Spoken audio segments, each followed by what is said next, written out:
Saudara, hujan deras memicu banjir di Jakarta dan Tangerang.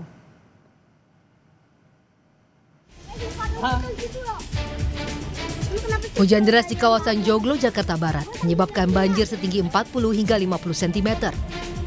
Antara lain di ruas Jalan Basoka Raya yang menjadi wilayah langganan banjir apabila terjadi hujan dengan intensitas tinggi. Kondisi ini membuat mogok sebagian motor yang nekat melintas. Mogok ini pas lagi mau jalan sih, mau arah pulang ini kecepatan kita. Ini lewat jalan apa sih, Bang? Lewat jalan arah belakang Puribetas ini saya tahu. Ini tadi banjir tingginya berapa, Bang? Kira-kira sekitar 40 sampai 50 cm ini udah tinggi. Langsung mogok? Langsung mogok kita turun. Oke. Warga pun berharap adanya solusi dari pemerintah untuk mengatasi banjir di lokasi ini. Banjir setinggi 60 cm juga melanda perumahan Taman Asri Larangan, Kota Tangerang, Banten. Selain karena intensitas hujan yang tinggi sejak Minggu siang, kurang baiknya sistem drainase diduga juga menjadi penyebab terjadinya banjir di perumahan Taman Asri.